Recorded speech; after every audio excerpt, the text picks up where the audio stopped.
வணக்கம். மதிமுகம் செய்திகள்.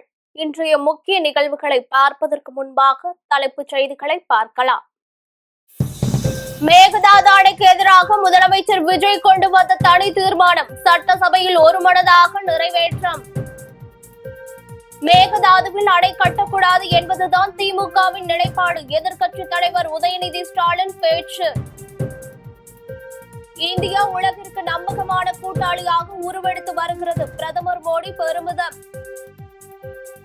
அதிரடியாக சரிந்தது தங்கம் விலை. சவரனுக்கு 3040 ரூபாய் குறைந்து விற்பனை. தமிழ்நாட்டில் இன்று 27 மாவட்டங்களில் கனமழைக்கு வாய்ப்பு. சென்னை வானிலை ஆய்வு மையம் தகவல். மேகதாது அணைக்கு எதிராக முதலமைச்சர் விஜய் கொண்டு வந்த தனி தீர்மானம் சட்டசபையில் ஒருமனதாக நிறைவேறியது. தமிழ்நாடு சட்டப்பேரவை கூட்டத்தொடரின் 2வது நாள் அமர்வு தொடங்கியது. மேகதாது அணை தொடர்பான அரசினர் தனி தீர்மானம் சட்டசபையில் கொண்டு வரப்பட்டது. மேகதாது அணை திட்டத்திற்கு எதிராக தீர்மானம் கொண்டு வந்து முதலமைச்சர் விஜய் முன்மொழிந்தார். இதற்கு ஆதரவு தெரிவிக்கும் வகையில் பல்வேறு கட்சிகளைச் சேர்ந்தவர்களும் தங்களது வாதங்களை முன்வைத்தனர். இதையடுத்து மேகதாது அணைக்கு எதிரான தனி தீர்மானம் தொடர்பாக முதலமைச்சர் விஜய் பதில் உரைத்தார். அப்போது காவிரி புதிய நடுவர் மன்றம் அமைப்பது தொடர்பாக ஏற்கனவே ஆலோசனை நடைபெறுகிறது என தெரிவித்தார். இதையடுத்து மேகதாதுவில் அணை கட்டும் கர்நாடக அரசு முயற்சிக்கு எதிராக சட்டப்பேரவையில் கொண்டுவரப்பட்ட தீர்மானம் அனைத்து கட்சி உறுப்பினர்களின் ஆதரவுடன் ஒருமனதாக நிறைவேற்றப்பட்டது. கர்நாடக அரசுக்கு எதிரான தீர்மானத்தில் எதிர்க்கட்சித் தலைவர் உதயநிதி ஸ்டாலின் கூறிய ஒரு பத்தி இணைந்து தீர்மானம் நிறைவேற்றப்பட்டது. புதிய நடுவர் மன்றம் அமைக்க வேண்டும் என்ற எதிர்க்கட்சித் தலைவரின் கோரிக்கை இணைக்கப்பட்டு தீர்மானம் நிறைவேற்றப்பட்டது. நமது விவசாயிகளுக்காகவும் நமது மக்களுக்காகவும் நின்றே ஆக வேண்டியது நம் கடமை, நம் உரிமை. எல்லாத்தையும் தாண்டி அதுதான் நம்ம உயிரான உணர்வு. நீராதாரம் தான் நம்மோட மிக முக்கியமான அடிப்படையான வாழ்வாதாரத்தில் ஒன்று. நதிநீர் உரிமையும் நம்முடைய மிக முக்கிய உரிமைகளில் ஒன்று. அதை பாதுகாத்தே ஆக வேண்டிய பொறுப்பு நம் அனைவருக்கும் உள்ளது. அந்த உணர்வோட அடிப்படையில் ஒரு தீர்மானத்தை நமது மாமன்ற உறுப்பினர்கள் அனைவரின் ஒப்புதலுக்காகவும் கொண்டு வர இருக்கிறோம். கட்சி வேறுபாடுகளை ஒதுக்கி வைத்துவிட்டு யாரும் யாரையும் குறை சொல்லாமல் ஒட்டுமொத்த தமிழ்நாட்டிற்காக நாம் அனைவரும் ஓரணியில் நிற்பவர்கள் என்பதை நிரூபிக்க வேண்டுமாறு அனைத்து சட்டமன்ற கட்சிகளின் அனைத்து உறுப்பினர்களையும் கேட்டுக்கொள்கிறோம். நம்முடைய சொந்தங்களான விவசாயிகளுக்காகவும் தமிழக மக்களுக்காகவும் கொண்டுவரப்படும் இத்தீர்மானத்திற்கு உங்கள் அனைவரின் ஆதரவையும் வேண்டுகிறோம். ஒருமித்த கருத்தோடு இதை நீங்கள் அனைவரும் நிறைவேற்றி தர வேண்டும் என அன்போடு கேட்டுக்கொண்டு இந்த தீர்மானத்தை படிக்கிறேன். தீர்மானம்: காவிரி நடுவர் மன்றம் 5/2/2007 அன்று அளித்த இறுதி தீர்ப்பையும் மாண்புமிகு உச்சநீதிமன்றம் 16/2/2018 அன்று அளித்த தீர்ப்பையும் மதிக்காமலும் சம்பந்தப்பட்ட படுகை மாநிலங்களின் இசைவை பெறாமலும் ஒன்றிய அரசின் எந்தவித அனுமதியை பெறாமலும் கர்நாடக அரசு தனிச்சையாக காவிரி நதியின் குறுக்கே மேகதாதுவில் அணை கட்ட முயற்சி மேற்கொள்வதை எந்த வகையிலும் ஏற்றுக்கொள்ள முடியாது என்பதால் கர்நாடக அரசின் இச்செயலுக்கு தனது கடும் எதிர்ப்பை இப்பேரவை தெரிவித்துக் கொள்கிறது. மேகதாதுவில் அணை கட்டக்கூடாது என்பதுதான் திமுகவின் நிலைப்பாடு என எதிர்க்கட்சித் தலைவர் உதயநிதி ஸ்டாலின் தெரிவித்துள்ளார். மேகதாது அணைக்கு எதிரான முதலமைச்சர் விஜய் கொண்டு வந்த தனி தீர்மானத்தின் மீதான விவாதத்தில் எதிர்க்கட்சித் தலைவர் உதயநிதி ஸ்டாலின் உரையாற்றினார். அப்போது முதலமைச்சர் கொண்டு வந்த தீர்மானத்தை வரவேற்கிறோம். மேகதாதுவில் அணை கட்டக்கூடாது என்பதுதான் திமுகவின் நிலைப்பாடு எனவும் தமிழக விவசாயிகளின் வாழ்வாதாரத்தை அழிக்க முயற்சிக்கும் மேகதாது அணைக்கு எதிர்ப்பு என்பதே திமுகவின் நிலைப்பாடு எனவும் கூறினார். காவிரியில் தமிழ்நாட்டின் உரிமை நிலைநாட்டப்பட்டதற்கு திமுகவே காரணம் என கூறிய அவர், மேகதாது அணை கட்டும் கர்நாடகாவின் முயற்சியை முறியடிக்கும் அனைத்து நடவடிக்கைகளுக்கும் திமுக துணை நிற்கும் என தெரிவித்தார். கர்நாடக அரசுக்கு சில முக்கியமான நிபந்தனைகளை அறிவிச்சிருக்கிறாங்க. முதலாவது கண்டிஷன் என்னன்னா, மேகதாது அணை கட்ட மத்திய நீர்வள ஆணையம் நிபந்தனையற்ற அனுமதி எதுவும் கொடுக்கவில்லை. இரண்டாவதாக, அணை கட்டுமானத்திற்கான விரிவான திட்ட அறிக்கையை கர்நாடக அரசு தயாரிக்கிறதுக்கு முன்பாக தமிழ்நாடு அரசு தெரிவிக்கின்ற பல்வேறு ஆட்சேபனைகளை அவர்கள் பரிசீலனை செய்யணும். மூன்றாவதாக மத்திய மின்வாரிய ஆணையத்திடமும் சம்பந்தப்பட்ட மாநிலத்தில் இருக்கக்கூடிய மத்திய நீர்வள ஆணைய யூனிட் கிட்டையும் கலந்து ஆலோசனை செய்ய வேண்டும். இது எல்லாத்திற்கும் மேலாக காவிரி வாட்டர் மேனேஜ்மெண்ட் அத்தாரிட்டியுடைய முன் அனுமதியையும் பெறணும் அப்படின்னு அந்த கடிதத்தில் தெளிவாக எழுதியிருக்கிறாங்க. மேகதாது பிரச்சனை தொடர்பாக கடந்த 13/11/2025 அன்றைக்கு உச்சநீதிமன்ற தீர்ப்பு வெளிவந்த பிறகு 4/3/2026 அன்றைக்கு அன்றைய முதலமைச்சரான எங்களுடைய தலைவர் அவருடைய உத்தரவின்படி தமிழ்நாடு நீர்வளத்துறை அரசு செயலாளர் ஒன்றிய ஜல்சக்தி துறை செயலாளருக்கு ஒரு கடிதம் எழுதியிருக்கின்றார். அந்த கடிதத்தில் கர்நாடக மாநிலத்துடைய மேகதாது அணை கட்டும் பிரச்சனை ஒரு நியூ டிஸ்பியூட் அப்படிங்கிறதுனால நதி நீர் தாவா சட்டம் 1956 படி the interstate river water disputes act 1956 அடிப்படையில் நடுவர் மன்றம் அமைக்கணும்னு ஒன்றிய அரசுக்கு கோரிக்கை வச்சிருந்திருக்கிறோம்.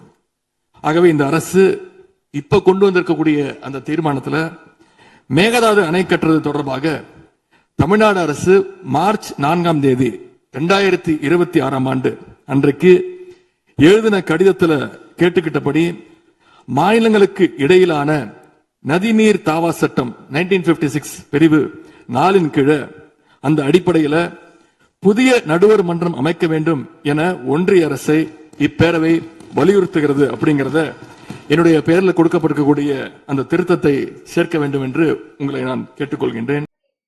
இந்தியா உலகிற்கு நம்பகமான கூட்டாளியாக உருவெடுத்து வருகிறது என பிரதமர் மோடி தெரிவித்துள்ளார். பிரான்ஸ் தலைநகரில் உள்ள சாலே பிளேயல் அரங்கில் இந்திய வம்சாவளியினரிடையே பிரதமர் மோடி உரையாற்றினார்.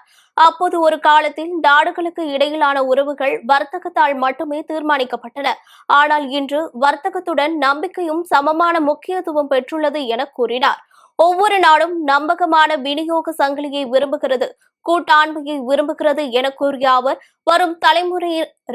வரும் தலைமுறையினருக்காக வளர்ச்சி, புத்தாக்கம் மற்றும் வாய்ப்புகளை ஊக்குவிக்கும் பல்வேறு துறைகளில் இந்தியா முதலீடு செய்து வருவதை சுட்டிக்காட்டினார். தங்கம் விலை சவரனுக்கு 3040 ரூபாய் குறைந்து 1,08,560 ரூபாய்க்கு விற்பனையாகிறது. தங்கம் விலை கடந்த சில நாட்களாக ஏற்ற இறக்கத்தை சந்தித்து வரும் நிலையில் இன்று அதிரடியாக குறைந்துள்ளது. அதன்படி சென்னையில் 22 கேரட் ஆபரண தங்கத்தின் விலை கிராமிற்கு 380 ரூபாய் குறைந்து 13,570 ரூபாய்க்கு விற்பனையாகிறது. மேலும் சவரனுக்கு 3,040 ரூபாய் குறைந்து 1,08,560 ரூபாய்க்கு விற்பனை செய்யப்படுகிறது. இதேபோல் வெள்ளியின் விலையும் இன்று குறைந்துள்ளது. அதன்படி வெள்ளி விலை கிராமுக்கு 15 ரூபாய் குறைந்து 1 கிராம் வெள்ளி 255 ரூபாய்க்கும் 1 கிலோ வெள்ளி 2,55,000க்கும் விற்பனையாகிறது.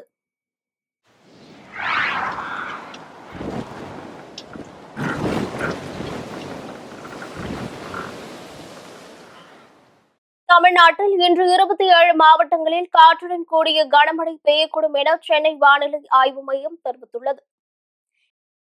இது தொடர்பாக வானிலை ஆய்வு மையம் வெளியிட்டுள்ள செய்திக்குறிப்பில் இன்று நீலகிரி, கோவை, ஈரோடு, திருப்பூர், தேனி, திண்டுக்கல், மதுரை, சிவகங்கை, புதுக்கோட்டை, தஞ்சை, திருவாரூர், நாகை, மயிலாடுதுறை, கரூர், திருச்சி, அரியலூர், பெரம்பலூர், கடலூர், கள்ளக்குறிச்சி, விழுப்புரம், திருவண்ணாமலை, வேலூர், திருப்பத்தூர், கிருஷ்ணகிரி, தருமபுரி, சேலம், நாமக்கல் ஆகிய 27 மாவட்டங்களிலும் புதுவை, காரைக்கால் பகுதிகளிலும் காற்றுடன் கூடிய கனமழைக்கு வாய்ப்புள்ளதாக தெரிவிக்கப்பட்டுள்ளது.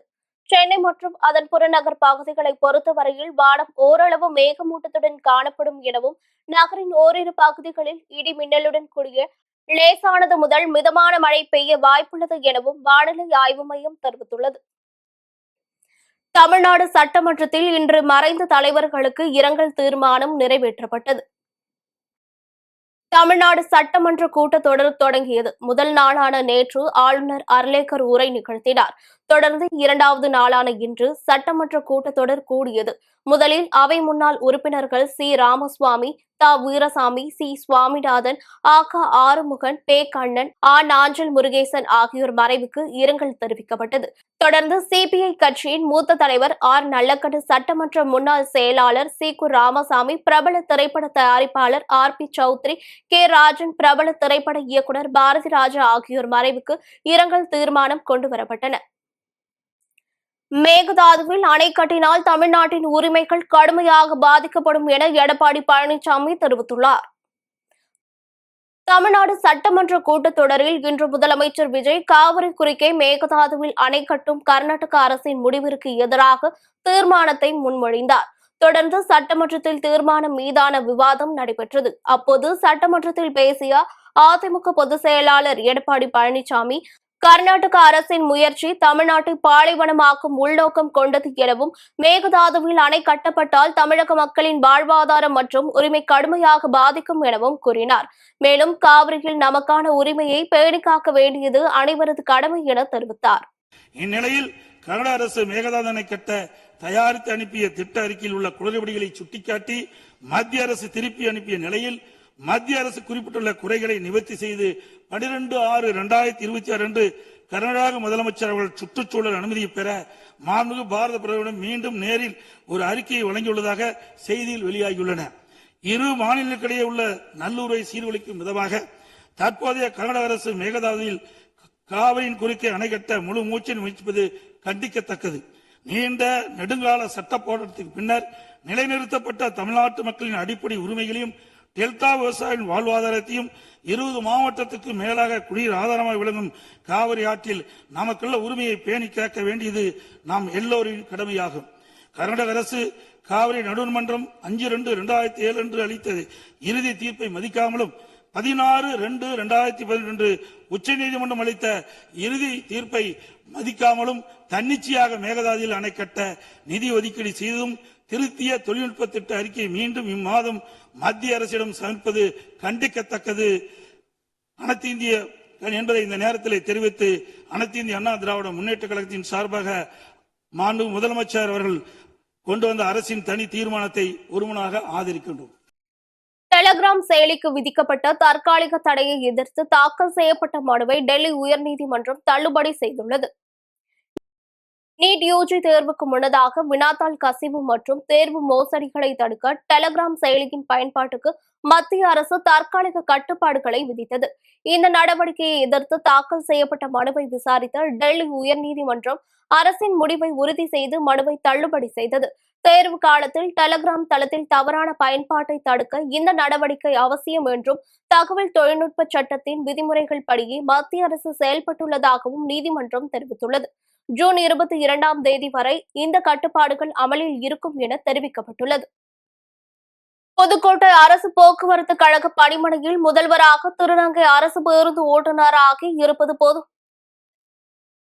புதுக்கோட்டை அரசு போக்குவரத்து கழக பணிமனையில் முதல் முறையாக திருநங்கை அரசு பேருந்து ஓட்டுநராகி இருப்பது பொதுமக்கள் மத்தியில் வரவேற்பையும் பாராட்டுகளையும் பெற்று வருகிறது. பாரம்பரியமாக ஆண்கள் ஆதிக்கம் செலுத்தி வந்த கனரக வாகன ஓட்டுநர் துறையில் பெண்களை தொடர்ந்து தற்போது திருநங்கைகளும் தங்களது திறமையால் புதிய சாதனைகளை படைத்து வருகின்றனர். அவ்வகையில் புதுக்கோட்டை அரசு போக்குவரத்து கழகத்தில் திருநங்கை ஸ்ரீதேவி ஓட்டுநராக பணியில் இணைந்து வரலாற்று சாதனை படைத்துள்ளார். நாள்தோறும் நூற்றுக்கணக்கான பயணிகளை பாதுகாப்பாக ஏற்றி சென்று தனது பணியை அர்ப்பணிப்புடனும் பொறுப்புடனும் மேற்கொண்டு வரும் ஸ்ரீதேவி பலருக்கும் முன்னுதாரணமாக திகழ்கிறார். அரசு போக்குவரத்து துறையில் திருநங்கைகளுக்கு வேலை வாய்ப்பு வழங்கப்பட்டிருப்பது சமூகத்தில் அவர்களுக்கான அங்கீகாரத்தையும் சமத்துவத்தையும் மேலும் உயர்த்தியுள்ளது. ஸ்ரீதேவி பேருந்தை இயக்கும் விதத்தில் சக ஊழியர்கள், பயணிகள் மற்றும் பொதுமக்கள் பாராட்டு தெரிவித்து வருகின்றனர். புதுக்கோட்டை மாவட்டம் திருநங்கை. என் பேர் ஸ்ரீதேவி. நான் இன்னைக்கு ட்ரைனிங்கு போய் ஐஆர்டி ட்ரைனிங் முடிச்சு இன்னைக்கு நான் டிரைவராக இருக்கேன். சிஎல்லாம் டெம்பரவரியாக தான் போய்கிட்டு இருக்கேன். சந்தோஷமாக இருக்குது. இந்த வேலை போகிறது ரொம்ப எனக்கு பெருமையாகவும் இருக்குது, சந்தோஷமாகவும் இருக்குது. பிடிச்ச வேலை எனக்கு இது. இதுக்கு முழு காரணம் புதுக்கோட்டை மாவட்டம் தலைவி திருநங்கை அசினாமா அவர்களும், புதுக்கோட்டை மாவட்ட ஆட்சியர் அருணா மேடமும் இதுக்கு முழு காரணம். அவங்கள்ட்ட மனு கொடுத்துருந்தேன்.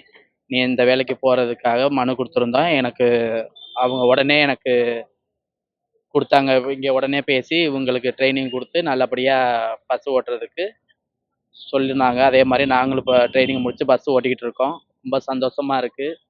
இது வந்து சிஎலா போகிறனால எங்களுக்கு கொஞ்சம் இதாக இருக்குது. எங்கள் வாழ்வாதாரம் கொஞ்சம் கம்மியாக தான் இருக்கும். இதே பர்மிட்டு போட்டாச்சுன்னா எங்களுக்கு ரொம்ப இன்னும் பெருமையாக சந்தோஷமாக இருக்கும். அந்த அரசுக்கு ஒரு நன்றியை தெரிவித்துக் கொள்வேன். பயணிகள் எல்லாருமே சந்தோஷப்படுறாங்க. எப்படின்னா ஆண்கள், பெண்கள், இது வரைக்கும் ஆண்கள் தான் டிரைவராக இருந்தாங்க. ஏற்கனவே ஒரு பெண்ணு வந்து டிரைவராக இருந்து அவங்க ரிட்டையர் ஆகியிருக்காங்க. எனக்கு தெரிஞ்சு சொல்கிறேன். ஆனால் இப்போ வந்து ஆண்கள், பெண்களோட ஒரு திருநங்கை டிரைவராக இருக்கிறது பெண்கள் எல்லாருமே சந்தோஷப்படுறாங்க. நம்மளை மாதிரி இன்னைக்கு ஒரு பெண்ணோட பெண்ணாக இருந்து அவங்க ஒரு திருநங்கை ஓட்டுறாங்கன்னா ரொம்ப சந்தோஷமா இருக்குன்னு எல்லாருமே உற்சாகப்படுத்துறாங்க. ஆட்டிசம் பாதிக்கப்பட்ட குழந்தைகள் பள்ளி படிப்பை முடித்து வெளியே வரும்போது அவர்களின் வாழ்வாதாரத்தை உறுதிப்படுத்த வேலை வாய்ப்புகளை ஏற்படுத்தி தர தமிழக அரசு நடவடிக்கை எடுக்க வேண்டும் என கோவை நித்தில்யம் அறக்கட்டளையினர் கோரிக்கை விடுத்துள்ளனர். கோவை மாவட்டம் அன்னூரில் செயல்பட்டு வரும் நித்தில்யம் சிறப்பு பள்ளியில் பயிலும் ஆட்டிசம் பாதிக்கப்பட்ட மாணவர்களின் குரலோசை நிகழ்ச்சி நடைபெற்றது. இந்நிகழ்ச்சியில் சிறப்பு விருந்தினராக கலந்து கொண்ட நடிகர் சிவகுமார் குழந்தைகள் மத்தியில் திருக்குறளை கொண்டு சேர்ப்பதன் அவசியம் குறித்து பேசினார். தொடர்ந்து அவர் கேட்ட கடித விடுகதைக்கு சரியான பதில் அளித்த தமிழ் ஆசிரியர் ஒருவருக்கு 1000 ரூபாய் பரிசு தொகையை வழங்கினார். மேலும் இதுவரை அந்த விடுகதைக்கு 3 பேர் மட்டுமே சரியான விடை அளித்து பரிசு பெற்றுள்ளதாகவும் தெரிவித்தார். பின்னர் பல்வேறு போட்டிகளில் வெற்றி பெற்ற மாணவ மாணவிகளுக்கு பரிசுகள் வழங்கப்பட்டன.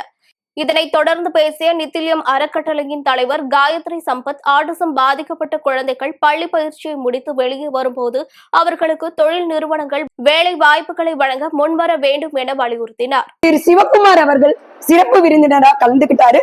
கலந்து எங்களுக்கு பெருமை சேர்த்தாரு. குழந்தைங்களோட வின் பண்ண குழந்தைங்களுக்கு எல்லாத்துக்கும் கேஷ் பிரைஸ் இங்க கொடுக்கப்பட்டுச்சு. குழந்தைங்களுக்கு சிவகுமார் சார் கையால இன்னைக்கு கேஷ் பிரைஸும் கொடுத்தோம். அது மட்டும் இல்லாம இந்த ஈவெண்ட்டை ஒரு வேர்ல்ட் ரெக்கார்ட் ஈவெண்ட்டா நாங்க இன்னைக்கு ரெக்கார்ட் பண்ணதுல ரொம்ப பெருமகிழ்ச்சி அடைகிறோம்.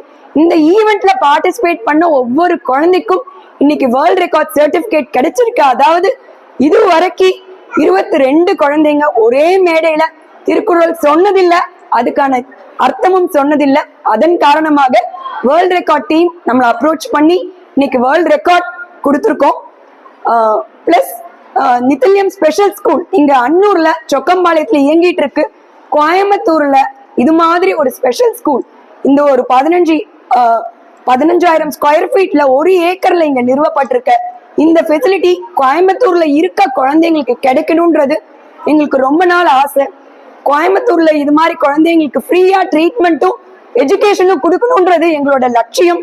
எங்க ட்ரஸ்டோட அடுத்த கனவு, அடுத்த இலக்குன்னு சொல்லலாம். அதை நோக்கி நாங்க பயணிச்சுட்டு இருக்கோம். அதற்காக யாராவது எங்க ட்ரஸ்டுக்கு இந்த மாதிரி குழந்தைங்களுக்கு ஸ்கூல் கட்டுறதுக்கு நிலம் கொடுத்து உதவினீங்கன்னா ரொம்ப சந்தோஷமா இருக்கும். அப்படின்றது இந்த குழந்தைங்களுக்கு ஒரு வாழ்வாதாரம் கிடைக்கும், எஜுகேஷன் கிடைக்கும் அப்படின்றத உங்க முன்னாடி இன்னைக்கு தெரிவிச்சுக்கிறோம். சிவகுமார் சார் கிட்டத்தட்ட 2.5 மணி நேரம் இருந்து அத்தனை குழந்தைங்களோட பெர்ஃபார்மன்ஸையும் பார்த்து மகிழ்வித்து அத்தனை குழந்தைங்களுக்கும் பிரைஸ் கொடுத்துட்டு தான் போனாரு. அவருக்கும் இந்த நேரத்துல நாங்க நன்றி தெரிவிச்சுக்கிறோம். எங்க ட்ரஸ்ட் நித்தில்யம் ட்ரஸ்டீஸ் எல்லாம் இங்க இருக்காங்க, அவங்க சார்பா நாங்க நன்றி தெரிவிச்சுக்கிறோம்.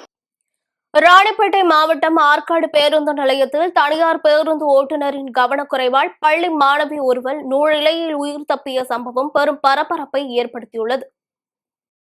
ஆற்காட்டில் இருந்து சோளிங்கர் நோக்கி செல்லவிருந்த தனியார் பேருந்து புறப்பட தயாராக இருந்தபோது பேருந்து நிலைய தடுப்புச் சுவரின் அருகே நின்று கொண்டிருந்த 13 வயது பள்ளி மாணவி ஒருவர் ஆபத்தான சூழ்நிலையில் சிக்கியதாக கூறப்படுகிறது. பேருந்தின் ஓட்டுநர் கவனக்குறைவாக வாகனத்தை இயக்கியதாக கூறப்படும் நிலையில் மாணவி பேருந்தின் அருகே சிக்கிக்கொள்ளும் அபாயம் ஏற்பட்டது. இருப்பினும் மாணவி அதிர்ஷ்டவசமாக உயிர் தப்பினார். இந்த சம்பவம் அங்கிருந்த பயணிகள் மற்றும் பொதுமக்கள் மத்தியில் பெரும் அதிர்ச்சியையும் பதற்றத்தையும் ஏற்படுத்தியது. மேலும் இந்த சம்பவத்திற்கு பேருந்து ஓட்டுநரின் அலட்சியமே காரணம் என குற்றச்சாட்டுகள் எழுந்துள்ள நிலையில் இது தொடர்பாக உரிய விசாரணை நடத்த வேண்டும் என பொதுமக்கள் வலியுறுத்தியுள்ளனர். ராணிப்பேட்டை மாவட்டம் வாலஜா அருகே லாரி மோதியதில் இருசக்கர வாகனம் தீப்பற்றி எரிந்த சம்பவம் பரபரப்பை ஏற்படுத்தியது. வாலாஜா அருகே உறவினர் திருமண நிகழ்ச்சியில் பங்கேற்றுவிட்டு இருசக்கர வாகனத்தில் வீடு திரும்பிக் கொண்டிருந்த பார்த்திபன் மற்றும் அவரது உறவினர் பிரதாப் சென்ற இருசக்கர வாகனம் மீது பின்னால் வந்த லாரி மோதியது. இதில் லாரியில் சிக்கி இருசக்கர வாகனம் புதியதாக கட்டப்பட்டு வரும் தரைப்பாலத்தின் பக்கவாட்டு சுவரில் உரசியபடி சென்றதால் திடீரென தீப்பற்றியிருந்தது. இந்த விபத்தில் இருவரும் லேசான தீக்காயங்களுடன் அதிர்ஷ்டவசமாக உயிர் தப்பினர். தகவல் அறிந்து வந்த 108 ஆம்புலன்ஸ் ஊழியர்கள் காயமடைந்தவர்களை மீட்டு வாலாஜாபேட்டை அரசு மருத்துவமனைக்கு அனுப்பி வைத்தனர். இச்சம்பவம் குறித்து வாலாஜா போலீசார் வழக்கு பதிவு செய்து விசாரணை நடத்தி வருகின்றனர். திருப்பத்தூர் மாவட்டம் வாணியம்பாடி அருகே மதுபோதையில் தாய் மற்றும் தங்கையை அவதூறாக பேசியதாக ஏற்பட்ட தகராறில் இளைஞர் ஒருவர் பீர் பாட்டிலால் குத்தி கொலை செய்யப்பட்ட சம்பவம் பரபரப்பை ஏற்படுத்தியுள்ளது. வாணியம்பாடி ஜீவா நகர் பகுதியைச் சேர்ந்த முன்னா தனது நண்பர்களான தாஜூதீன் மற்றும் அமர்சிங் ஆகியோருடன் மேல்நிம்மியப்பட்டு அருகே அமர்ந்து மது அருந்தியுள்ளனர். அப்போது மது போதையில் முன்னா தாஜூதீன் தாய் மற்றும் தங்கை குறித்து அவதூறாக பேசியதாக கூறப்படுகிறது.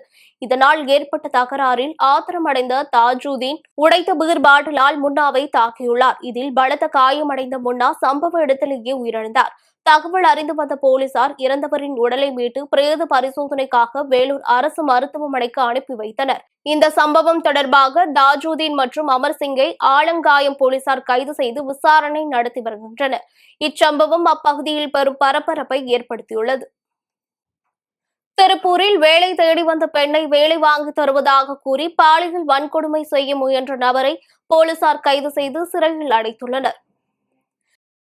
வேலூர் மாவட்டத்தை சேர்ந்த பெண் ஒருவர் வேலை தேடி கடந்த 15ஆம் தேதி அதிகாலை திருப்பூர் மத்திய பேருந்து நிலையத்திற்கு வந்துள்ளார். அப்போது தன்னை வேலைவாய்ப்பு மைய ஏஜென்ட் என அறிமுகப்படுத்திக் கொண்ட நபர் ஒருவர் வேலை வாங்கி தருவதாக கூறி அப்பெண்ணை காங்கேயம் சாலை நல்லூர் அருகே உள்ள காட்டுப்பகுதிக்கு அழைத்துச் சென்று பாலியல் வன்கொடுமை செய்ய முயன்றதாக கூறப்படுகிறது. இதையடுத்து அந்த நபரிடமிருந்து தப்பிய அப்பெண் அருகில் இருந்த பேக்கரியில் தஞ்சமடைந்தார். இதுகுறித்து அளித்த புகாரின் அடிப்படையில் அப்பகுதியில் உள்ள சிசிடிவி காட்சிகளை கைப்பற்றி விசாரணை நடத்திய திருப்பூர் தெற்கு போலீசார் யாசின் பாபு நகர் பகுதியைச் சேர்ந்த ஃபைசல் அகமது என்பவரை கைது செய்தனர். திருப்பத்தூர் மாவட்டம் வாணியம்பாடி அருகே தேவாலயத்திற்கு சொந்தமான இடத்தில் ஆழமான பள்ளம் தோண்டி மணல் கொள்ளையில் ஈடுபட்ட சம்பவம் அதிர்ச்சியை ஏற்படுத்தியுள்ளது. வாணியம்பாடி அடுத்த உதயேந்திரம் பகுதியில் பாலாற்றை ஒட்டியுள்ள தேவாலயத்திற்கு சொந்தமான காலி இடத்தில் மணல் கொள்ளையர்கள் அத்துமீறி நுழைந்து ஆழமான பள்ளம் தோண்டி மணல் அள்ளியுள்ளனர். மேலும் மணலை பிளாஸ்டிக் பைகளில் நிரப்பி மூட்டைகளாக கட்டி வைத்து பின்னர் கடத்துவதற்கான ஏற்பாடுகளும் செய்யப்பட்டிருந்ததாக கூறப்படுகிறது. இதனை கண்ட பொதுமக்கள் மூட்டைகளாக குவித்து வைக்கப்பட்டிருந்த மணல் குறித்து வாணியம்பாடி கிராமிய காவல்துறையினருக்கு தகவல் தெரிவித்தனர். சம்பவ இடத்திற்கு வந்த போலீசார் கடத்துவதற்காக தயாராக வைக்கப்பட்டிருந்த மணல் மூட்டைகளை அகற்றி நடவடிக்கை மேற்கொண்டனர். இச்சம்பவம் தொடர்பாக வழக்கு பதிவு செய்த போலீசார் மணல் கொள்ளையில் ஈடுபட்டவர்களை தேடி வருகின்றனர். திருவண்ணாமலை மாவட்டத்தில் அரசு ஆரம்ப சுகாதார நிலையங்களில் பணிபுரியும் எய்ட்ஸ் கட்டுப்பாட்டு திட்ட ஊழியர்களுக்கு மே மாத ஊதியம் வழங்கப்படாததை கண்டித்து அலுவலகத்தை முற்றுகையிட்டு ஊழியர்கள் போராட்டத்தில் ஈடுபட்டனர். திருவண்ணாமலை மாவட்டத்தில் உள்ள அரசு ஆரம்ப சுகாதார நிலையங்களில் எய்ட்ஸ் கட்டுப்பாட்டு திட்டத்தின் கீழ் பணியாற்றும் ஊழியர்களுக்கு கடந்த மே மாதத்திற்கான ஊதியம் இதுவரை வழங்கப்படவில்லை என கூறப்படுகிறது. ஊதியம் கிடைக்காததால் அன்றாட வாழ்வாதாரத்தை மேற்கொள்வதில் சிரமம் ஏற்பட்டுள்ளதாக ஊழியர்கள் தெரிவித்துள்ளனர். இந்நிலையில் தமிழ்நாடு மாநில எய்ட்ஸ் கட்டுப்பாட்டு ஊழியர் சங்கத்தின் பொருளாளர் லட்சுமி தலைமையிலான ஊழியர்கள் நிலுவையில் உள்ள மே மாத ஊதியத்தை உடனடியாக வழங்க வலியுறுத்தி அலுவலகத்தை முற்றுகையிட்டு போராட்டத்தில் ஈடுபட்டனர். இதனால் அப்பகுதியில் பரபரப்பு ஏற்பட்டது. திருவண்ணாமலை வட்டார போக்குவரத்து அலுவலகத்தில் லஞ்ச ஒழிப்புத்துறையினர் நடத்திய திடீர் சோதனையில் கணக்கில் வராத 75,000 ரூபாய் பறிமுதல் செய்யப்பட்டது. திருவண்ணாமலை வட்டார போக்குவரத்து அலுவலகத்தில் லஞ்ச ஒழிப்புத்துறை காவல் ஆய்வாளர் அருள் பிரசாந்த் தலைமையிலான அதிகாரிகள் திடீர் சோதனை மேற்கொண்டனர். அப்போது அலுவலகத்தின் பல்வேறு பகுதிகளில் 3 மணி நேரத்திற்கும் மேலாக தீவிர தணிக்கையில் ஈடுபட்டனர். இந்த சோதனையில் கணக்கில் வராத 75,000 ரூபாய் ரொக்கம் பறிமுதல் செய்யப்பட்டதாக தகவல் வெளியாகியுள்ளது. இது தொடர்பாக லஞ்ச ஒழிப்புத்துறையினர் தீவிர விசாரணை மேற்கொண்டு வருகின்றனர். காங்கோ மற்றும் உகாண்டாவில் எபோலா வைரஸ் பரவல் காரணமாக 200க்கும் மேற்பட்டோர் உயிரிழந்துள்ளனர். காங்கோ மற்றும் உகாண்டாவில் எபோலா பரவல் தீவிரமடைந்துள்ளது. கடந்த மே 15ஆம் தேதி இந்நோய் பரவலை ஆப்பிரிக்காவின் நோய் கட்டுப்பாடு மற்றும் தடுப்பு மையம் அதிகாரப்பூர்வமாக உறுதிப்படுத்தியது. முதல் மாதத்திலேயே 200க்கும் மேற்பட்டோரின் உயிரை பறித்துள்ளது என ஆப்பிரிக்காவின் நோய் கட்டுப்பாடு மற்றும் தடுப்பு மையம் தெரிவித்துள்ளது. இந்நிலையில் காங்கோவின் கிழக்கு மாகாணமான ஈடூரியில் 90%த்திற்கும் அதிகமான பாதிப்புகள் இதுவரை பதிவாகியுள்ளன. மேலும் இது உகாண்டாவிற்கும் பரவியுள்ள நிலையில் அங்கு 19 உறுதிப்படுத்தப்பட்ட பாதிப்புகளும் 2 இறப்புகளும் பதிவாகியுள்ளன. கடந்த வாரத்தில் இருந்து நோய் தொற்று வழக்குகள் 38% அதிகரித்துள்ளது. அங்கீகரிக்கப்பட்ட தடுப்பூசிகளோ சிகிச்சைகளோ இல்லாததால் இந்நோய் பரவல் அதிக அளவில் தீவிரமடைந்து வருகிறது. இதுவரை 894 பாதிப்புகள் உறுதிப்படுத்தப்பட்டுள்ளது. மேலும் இந்த நோய் தொற்றால் பாதிக்கப்பட்டவர்களின் எண்ணிக்கை கிட்டத்தட்ட 35,000 வரை எட்டியுள்ளது. இது 2000ஆம் ஆண்டு நோய் பரவலை விட 3 மடங்கு மோசமானதாகும் என ஆப்பிரிக்க நோய் கட்டுப்பாட்டு மையம் தெரிவித்துள்ளது. மீண்டும் தலைப்புச் செய்திகள். மேகதாது அணைக்கு எதிராக முதலமைச்சர் விஜய் கொண்டு வந்த தனி தீர்மானம் சட்டசபையில் ஒருமனதாக நிறைவேற்றம். மேகதாதுவில் அணை கட்டக்கூடாது என்பதுதான் திமுகவின் நிலைப்பாடு. எதிர்க்கட்சித் தலைவர் உதயநிதி ஸ்டாலின் பேச்சு. இந்தியா உலகிற்கு நம்பகமான கூட்டாளியாக உருவெடுத்து வருகிறது. பிரதமர் மோடி பெருமிதம். அதிரடியாக சரிந்தது தங்கம் விலை. சவரனுக்கு 3040 ரூபாய் குறைந்து விற்பனை. தமிழ்நாட்டில் இன்று 27 மாவட்டங்களில் கனமழைக்கு வாய்ப்பு. சென்னை வானிலை ஆய்வு மையம் தகவல். இத்துடன் செய்திகள் நிறைவடைந்தன. மீண்டும் செய்திகள் இரவு 8 மணிக்கு. மேலும் செய்திகளை தெரிந்து கொள்ள மதிமுகம் பிரைம் யூடியூப் தளத்தில் இணைந்திருங்கள்.